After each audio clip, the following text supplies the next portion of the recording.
Hello everyone, welcome to English classes by Anita. Students, today I am going to explain a poem Come Out With Me.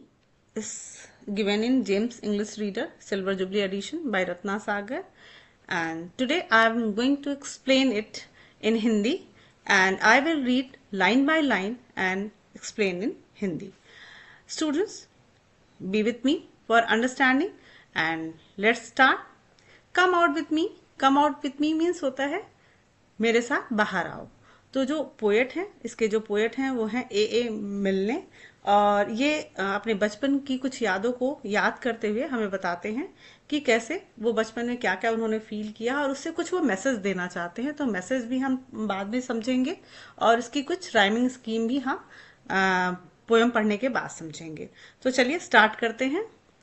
There is sun on the river and sun on the hill. तो poet कहते हैं कि सन यानी कि सूरज निकल चुका है, river के ऊपर भी है और पहाड़ियों के ऊपर भी दिखाई दे रहा है, यानी कि हम सूरज को रिवर के ऊपर और पहाड़ियों के ऊपर भी देख सकते हैं। You can hear the sea if you stand quite still.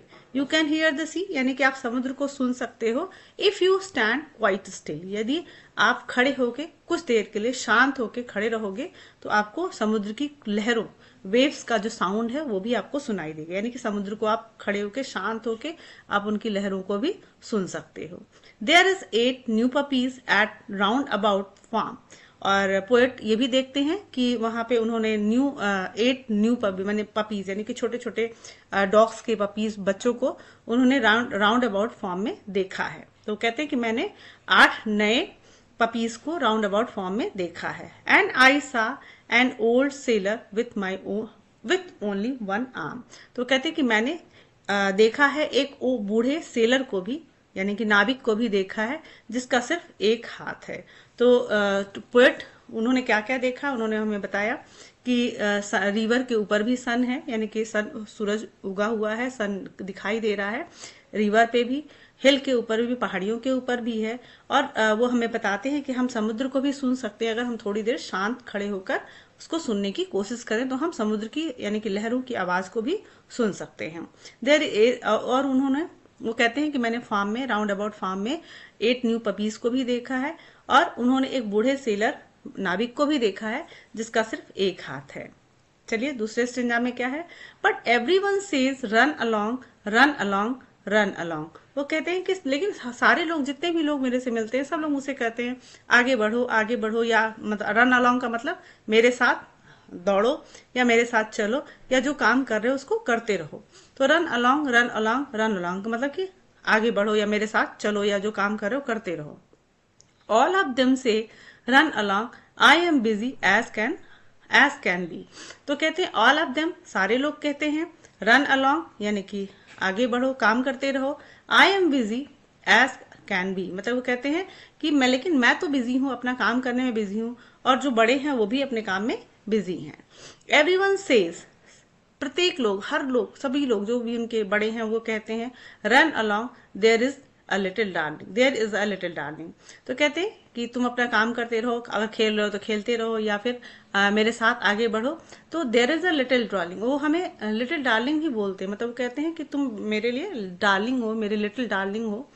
If I am a little darling, अब पोएट कहते हैं कि यदि मैं उनका बहुत ही डार्लिंग ही हूँ, बहुत ही प्यारा ही हूँ, why don't they run with me, why don't they run with me, तब वो मेरे साथ क्यों नहीं आते हैं, मेरे साथ क्यों नहीं काम, मतलब मेरे साथ क्यों नहीं खेलते, या मैं जो देख रहा हूँ वो मेरे साथ क्यों नहीं देखते हैं।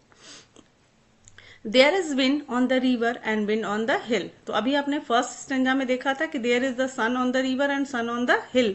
अब यहाँ पे है there is a wind on the river and wind on the hill, यानी कि अब जो नदी है उसके ऊपर हवाएं चल रही हैं और पहाड़ियों पे भी हवाएं चल रही हैं, यानी कि नदी पे भी हवा है और पहाड़ी पे भी हवा चल रही है। There is a dark dead water wheel under the mill. तो mill a building near about the river, यानी कि वहां पे जो रिवर है उसके बगल में एक बिल्डिंग है, मिल जिस पे भी यहाँ पे आपको मीनिंग भी दिया हुआ है, mill a building next to a river use for a grinding grain, यानी कि ग्रेन को ग्राइंड करने के लिए जो जिस मिल को यूज किया जाता था, तो उसका जो वाटर व्हील है, जो इसको आप देख सकते हो यहाँ पे रखा व्हील दिखाई दे रहा है पिक्चर में, तो ये जो वाटर व्हील है वो डेड पड़ा हुआ है, यानी कि नॉट वर्किंग, मतलब वर्किंग कंडीशन में नहीं है। तो there is a dark dead water wheel under the mill, यानी कि मिल के पास, जो बिल्डिंग के पास है नीचे, उसके पास एक जो वाटर व्हील है वो उन्होंने देखा है कि वो काम नहीं कर रहा है, यानी कि नॉट वर्किंग कंडीशन में है। I saw a fly which had just been drowned, और पोएट कहते हैं कि मैंने अभी अभी देखा है, जस्ट अभी मैंने तुरंत देखा है कि एक मक्खी डूब, मतलब पानी में डूब गई, ड्रोन मतलब डूब जाना, तो वो पानी में डूब गई है। And I know where a rabbit goes into the ground, और पोएट कहते हैं कि मैं तो ये भी जानता हूं कि जो एक खरगोश है वो ग्राउंड के नीचे कहाँ रहता है, मतलब ग्राउंड के अंदर कहाँ जाता है, यानी कि वो रैबिट का बरो भी जानते हैं। But every one says run along run along run along. अब कहते हैं कि लेकिन सभी लोग मुझसे कहते हैं कि रन अलॉन्ग मतलब आगे बढ़ो, या जो काम कर रहे हो उसको करते रहो, या जो खेल रहे हो वो खेलते रहो। तो सारे लोग मुझसे कहते हैं कि run along run along run along, क्या करते रहो।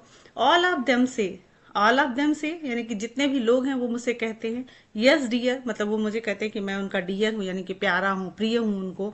एंड नेवर नोटिस मी, लेकिन मतलब वो कहते हैं कि मैं उनके लिए प्यारा हूँ, मैं उनके लिए मैं उनके लिए उनका डार्लिंग हूँ, बट एंड नेवर नोटिस मी, लेकिन वो मुझे नोटिस नहीं करते, यानी कि मैं जो काम कर रहा हूँ वो मेरे ऊपर ध्यान नहीं देते, मेरे ऊपर अटेंशन नहीं देते।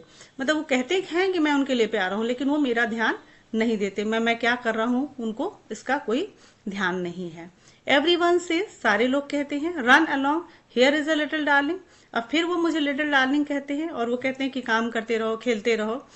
If I am a little darling, अब यहाँ पे पोएट अपने बड़े लोगों को क्वेश्चन पूछते हैं कि अगर मैं उनका लिटिल डार्लिंग हूं, मैं उनका प्यारा हूं, why won't they come and see, तो वो क्यों नहीं मेरे पास आते हैं और जो मैं देख रहा हूँ वो भी देखें, मतलब मैं जो जिस चीज को अनुभव कर रहा हूँ, एक्सपीरियंस कर रहा हूँ, वो क्यों नहीं मेरे पास आते हैं और उसको क्यों नहीं वो भी फील करते हैं। तो स्टूडेंट्स, इसमें जो लेसन है इस पोएम का, वो ये है, मोरल ऑफ द पोएम ये है कि पोएट हमसे चाहते हैं कि हम जो भी नेचुरल चीजें हैं या नेचर की ब्यूटी है उसको देखें, उसको एडमायर करें, उसको फील करें और हम एंजॉय करें।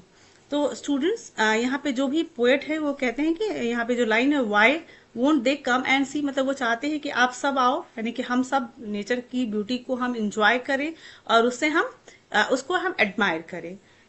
स्टूडेंट्स, आई थिंक आपको ये पोएम समझ में आया गया होगा। तो चलिए थोड़ा सा राइमिंग स्कीम भी देख लेते हैं।